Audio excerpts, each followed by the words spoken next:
Welcome to Sanju job update new video. So ನಾವು ಈ ವಿಡಿಯೋದಲ್ಲಿ ಸೆಂಟ್ರಲ್ ಗೌರ್ಮೆಂಟ್ ಎಕ್ಸಾಮಿನೇಷನನ್ನು RRB ಗ್ರೂಪ್ ಡಿ ಕರೆದಿದ್ದಾರೆ. ಅದರಲ್ಲಿ ಬಹಳ ಹುದ್ದೆಗಳನ್ನು ಈಗ ಭಾಳ ಕರೆದಿದ್ದಾರೆ. ಅದು ನೋಟಿಫಿಕೇಷನನ್ನು ಕೂಡ ನಾನು ಎಕ್ಸ್ಪ್ಲೇನ್ ಮಾಡ್ತೇನೆ. ಎಕ್ಸ್ಪ್ಲೇನ್ ಮಾಡಿದ ನಂತರ ಯಾವ್ಯಾವ ಹುದ್ದೆಗಳು ಏನೇನು ಕೆಲಸ ಬರ್ತದೆ, ಏನೇನು ಕೆಲಸವನ್ನು ಮಾಡಬೇಕು ಎನ್ನುವಂಥ ಸಂಪೂರ್ಣ ವಿವರಣೆಯನ್ನು ಈ ವಿಡಿಯೋದಲ್ಲಿ ಕೊಡ್ತಾ ಹೋಗ್ತೇನೆ. ಸೊ ಹಂಗಾಗಿ ಈ ಪ್ರತಿಯೊಂದು ಜಾಬನ್ನು ನಾನು ಪ್ರತಿಯೊಂದು ನೋಟಿಫಿಕೇಷನನ್ನು ಅಫಿಷಿಯಲ್ ನೋಟಿಫಿಕೇಷನ್ನ ಇಟ್ಕೊಂಡೆ ನಾನು ಎಕ್ಸ್ಪ್ಲೇನ್ ಮಾಡ್ತೀನಿ. ಸೊ ನೀವು ವಿಡಿಯೋ ಇಷ್ಟ ಆದರೆ ಲೈಕ್ ಮಾಡಿ, ಇಲ್ಲಾಂದರೆ ಖಂಡಿತವಾಗಿ ಡಿಸ್ಲೈಕ್ ಮಾಡಿ. ಸೊ ಸಬ್ಸ್ಕ್ರೈಬನ್ನು ಮಾಡಿ. ಓಕೆ, ಸ್ಟಾರ್ಟ್ ಮಾಡಿ. ಓಕೆ, ಫಸ್ಟ್ ಜಾಬನ್ನು ನಾವು ನೋಡ್ಬೋದು. ಟ್ರ್ಯಾಕ್ ಮೇಂಟೈನರ್ ಅಂತ ಇದೆ. ಟ್ರ್ಯಾಕ್ ಮೇಂಟೈನರ್ ಇದ್ರೊಳಗಡೆ ಏನು ಕೆಲಸ ಅಂತ ಹೇಳಿದ್ರೆ, ನೀವು ನೋಡ್ತಾ ಇರ್ಬೋದು, ರೈಲ್ವೆ ಟ್ರ್ಯಾಕ್, ರೈಲ್ವೆ ಹಳಿ ಏನಾದರೂ ಇದಾಗಿದ್ದರೆ ರಿಪೇರಿ ಮಾಡಬೇಕು ಅಂತಂದು, ಮತ್ತು ಬೋಲ್ಟು ಏನಾದರೂ ಲೂಸ್ ಆಗಿದ್ದರೆ ಅದನ್ನು ಫಿಟ್ ಮಾಡಲಿಕ್ಕೆ, ಮತ್ತು ಹಳೆ ಏನಾದರೂ ಸುರಕ್ಷಿತವಾಗಿ ಇದಾವೋ ಇಲ್ಲ ಅಂತ ಚೆಕ್ ಮಾಡಲಿಕ್ಕೆ ಆ ಒಂದು ಬ್ಯಾಗ್ ಹಾಕ್ಕೊಂಡು ಟ್ರ್ಯಾಕ್ ಮೇಲೆ ಅಡ್ಡಾಡ್ತಿರ್ತಾರೆ. ಮತ್ತು ಏನಾದರೂ ಟ್ರ್ಯಾಕ್ ಏನಾದರೂ ಬೈ ಮಿಸ್ಟೇಕಾಗಿ ಏನಾದರೂ ಆದರೆ ಅದನ್ನು ರಿಪೇರಿ ಮಾಡುವಂತಹ ಕೆಲಸವನ್ನು ಟ್ರ್ಯಾಕ್ ಮೇಂಟೈನರ್ ಅಂತ ಹೇಳ್ಬಿಟ್ಟು ಫಸ್ಟ್ ಜಾಬನ್ನು ನಾವು ಗ್ರೂಪ್ ಡಿಯಲ್ಲಿ ನೋಡ್ಬೋದು. ಇದು ದೈಹಿಕವಾಗಿ ಫಿಟ್ ಇರಬೇಕು, ಅಂದರೆ ದೈಹಿಕವಾಗಿ ಫುಲ್ ಫಿಟ್ ಇದ್ದಾರೋ ಇದನ್ನು ಆಯ್ಕೆ ಮಾಡ್ಕೊಳ್ಳಿ. ಸೊ ನೀವು ನೋಡ್ಬೋದು ಟ್ರ್ಯಾಕ್ ಮೇಂಟೈನರ್ ಅಂತ ಹೇಳ್ಬಿಟ್ಟು ಈಗ ನೀವು ನೋಡ್ಬೋದು. ನೆಕ್ಸ್ಟ್ ನೋಡೋಣ, ಪಾಯಿಂಟ್ ಮ್ಯಾನ್ ಬಿ ಅಂತ ಹೇಳ್ಬಿಟ್ಟು. ಇದು ಏನು ಕೆಲಸ ಅಂತ ಹೇಳಿದ್ರೆ, ನೀವು ರೈಲ್ವೆ ಟ್ರ್ಯಾಕ್ ಅಥವಾ ರೈಲ್ವೆ ಸ್ಟೇಷನ್ಗಳಲ್ಲಿ ಕೆಂಪು ಬ್ಲಾಗ್ ಅಥವಾ ಹಸಿರು ಬ್ಲಾಗನ್ನು ನೀವು ನೋಡ್ಬೋದು. ಇಲ್ಲಿ ಆ ಥರ ಒಂದು ಹಿಡ್ಕೊಂಡು ಅದು ತೋರಿಸ್ತಾ ಇರ್ತಾರೆ, ಅಂದರೆ ರೈಟ್ ಟು, ಅಂದರೆ ಎಲ್ಲ ಕರೆಕ್ಟ್ ಇದೆ, ನೀವು ಹೋಗ್ಬೋದು, ಪಾಸ್ ಆಗ್ಬೋದು ಅಂತ ಹೇಳ್ಬಿಟ್ಟು. ಹಂಗಾಗಿ ಇವರನ್ನು ನಾವು ಪಾಯಿಂಟ್ ಮ್ಯಾನ್ ಅಂತ ಕರಿತೀವಿ. ಇದು ಸ್ಟೇಷನಲ್ಲಿ ಕೆಲಸ ಇರ್ತದೆ. ಸೊ ಇದು ಕೂಡ ಜವಾಬ್ದಾರಿ ಹೆಚ್ಚು ಅಥವಾ ಶ್ರಮ ಮಾಧ್ಯಮ ಕೂಡ ಕಡಿಮೆ ಇರ್ತದೆ. ಇದನ್ನು ಕೂಡ ನಾವು ಆಯ್ಕೆಯನ್ನು ಮಾಡ್ಕೋಬೋದು. ಈಸ್ ಅ ಬೆಸ್ಟ್ ಜಾಬ್ ಅಂತಲೇ ಹೇಳ್ಬೋದು. Okay, point man B. ಇದಾದಮೇಲೆ ಅಸಿಸ್ಟೆಂಟ್ ಲೋಕೋ ಶೆಡ್ ಅಂತಂದರೆ, ಒಂದು ಏನಾದರೂ ಪ್ರಾಬ್ಲಮ್ ಆಗಿದ್ದರೆ, ಅಂದರೆ ರೈಲ್ವೆ ಟ್ರ್ಯಾಕ್ ಎಕ್ಸಾಂಪಲ್, ನಾವೇನಾದರೂ ಈಗ ಬಸ್ ಏನಾದರೂ ಪ್ರಾಬ್ಲಮ್ ಆದರೆ ಅದರದ್ದೇ ಆದರೆ ಒಂದು ರಿಪೇರಿ ಇರ್ತದೆ. ಸೊ ಅಲ್ಲಿಗೆ ಹೋಗಿ ಅದು ರಿಪೇರಿ ಮಾಡಿಸ್ಕೊಂಬರ್ತದೆ. ಸೊ ಇದರಲ್ಲಿ ಕೂಡ ರೈಲ್ವೆ ಒಂದು ಡಿಪಾರ್ಟ್ಮೆಂಟಲ್ಲಿ ಕೂಡ ಒಂದು ಶೆಡ್ಡನ್ನು ನೀವು ನೋಡ್ಬೋದು.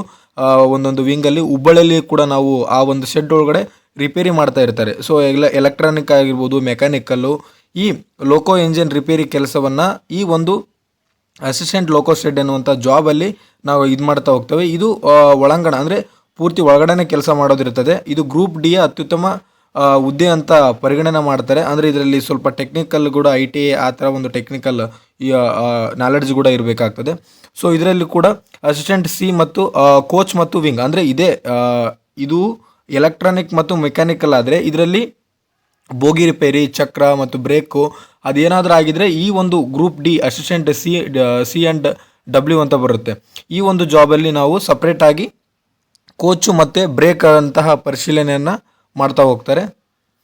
ಇದಾದ ನಂತರ ನೀವು ನೋಡ್ಬೋದು ಅಸಿಸ್ಟೆಂಟ್ TRD ಅಂತಂದರೆ ಎಲೆಕ್ಟ್ರಿಕಲ್, ಅಂದರೆ ನೀವು ಮೇಲೆ ನೀವು ರೈಲ್ವೆ ಅದರ ಪ್ರಯಾಣ ಮಾಡಬೇಕಾದ್ರೆ ನೋಡಿರ್ತೀರ, ಮೇಲೆ ಒಂದು ವಿದ್ಯುತ್ ತಂತಿ ಇರ್ತದೆ. ಆ ತಂತಿಗೆ ಏನಾದರೂ ಪ್ರಾಬ್ಲಮ್ ಆದರೆ ರೈಲ್ನ ಮೇಲಿದ್ದ ವಿದ್ಯುತ್ ತಂತಿಯ ಒಂದು ಸಂಪೂರ್ಣ ನಿರ್ವಹಣೆಯನ್ನು ಈ ಒಂದು ಅಸಿಸ್ಟೆಂಟ್ ಎಲೆಕ್ಟ್ರಾನಿಕ್ ಮಾಡ್ತಾರೆ. ಇದರಲ್ಲಿ ITA ಅದರಲ್ಲಿ ಸ್ಪೆಸಿಫಿಕ್ ಆಗಿ ಈ ಜಾಬನ್ನು ಕರಿತಾ ಹೋಗ್ತಾರೆ.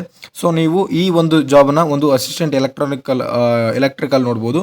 ಈಗ ಇನ್ನೊಂದು ನೋಡ್ಬೋದು, ಅಸಿಸ್ಟೆಂಟ್ ಸಿಗ್ನಲ್ ಆ್ಯಂಡ್ ಟೆಲಿಕಾಮ್ ಅಂತಂದರೆ, ನೀವು ಏನಾದರೂ ರೈಲ್ ಮೂವ್ ಆಗಬೇಕಾದ್ರೆ ನೀವು ಅಲ್ಲಿ ಒಂದು ಲೈಟಿಂಗ್ಸ್ ನೋಡಿರ್ತೀರ. ಆ ಲೈಟಿಂಗ್ಸ್ನ ಸಂವಹನ ಮತ್ತು ಕೇಬಲ್ಲು ಸಂಪೂರ್ಣ ವ್ಯವಸ್ಥೆ ಮತ್ತು ಫೀಲ್ಡಲ್ಲಿ ಅದರ ಏನಾದರೂ ಕೆಟ್ಟ ಹೋಗಿದ್ರೆ, ಸಿಗ್ನಲ್ ಏನಾದರೂ ಪ್ರಾಬ್ಲಮ್ ಆಗಿದ್ರೆ ಅದರ ಒಂದು ನಿರ್ವಹಣೆಯನ್ನು signal and telecom, assistant signal and telecom ಅನ್ನುವ ಒಂದು ಏನಿರ್ತದಲ್ಲ ಈ ಜಾಬ್ ಒಳಗಡೆ ಅದನ್ನು ನಿರ್ವಹಣೆ ಮಾಡ್ತಾ ಹೋಗ್ತಾರೆ. ಇದು ತಾಂತ್ರಿಕ ಗೌರವಕ್ಕೆ ಹುದ್ದೆ, ಒಂದು ವೆಸ್ಟ್ ಅಂತ ಹೇಳ್ಬಿಟ್ಟು ಒಂದು 2 ಸ್ಟಾರನ್ನು ಕೊಡ್ಬೋದು. ನಾನು ಪ್ರತಿಯೊಂದಕ್ಕೂ ಇಲ್ಲಿ ಸ್ಟಾರ್ಗಳನ್ನು ಹಾಕಿದ್ದೇನೆ, ಯಾವುದು ಬೆಸ್ಟ್ ಅಂತ ಹೇಳ್ಬಿಟ್ಟು ಇಲ್ಲಿ ಸ್ಟಾರ್ಗಳನ್ನು ಹಾಕಿದ್ದೇನೆ, ನೀವು ನೋಡ್ಬೋದು.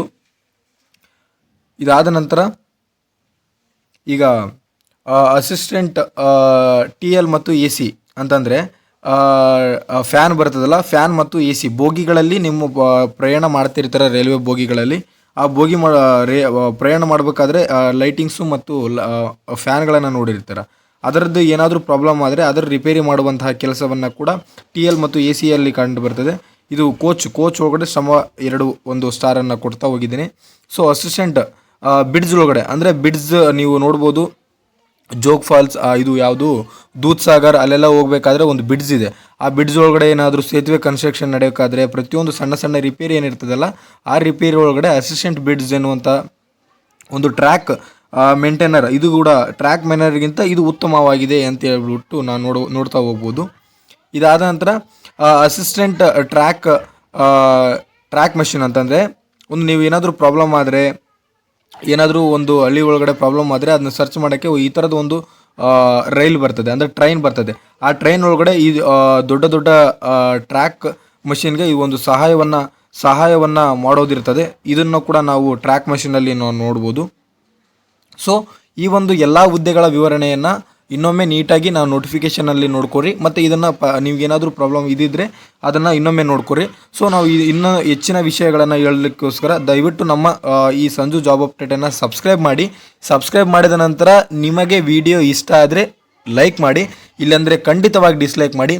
ಸೊ ಲೈಕು ಅಥವಾ ಡಿಸ್ಲೈಕ್ ಮಾಡೋದಕ್ಕಿಂತ ಮುಂಚೆಗೆ ಈ ವಿಡಿಯೋ ನಿಮಗೆ ಬೇಗ ಬರಬೇಕಂದ್ರೆ ಸಬ್ಸ್ಕ್ರೈಬನ್ನು ಮಾಡಬೇಕು. ನೀವು ಒಂದು ಸಬ್ಸ್ಕ್ರೈಬ್ ಮಾಡಿದರೆ ನನಗೊಂದು ಸಪೋರ್ಟ್ ಸಿಕ್ಕಂಗೆ ಆಗ್ತದೆ. ಸೊ ಸಬ್ಸ್ಕ್ರೈಬನ್ನು ಮಾಡಿ. Thank you for the watching.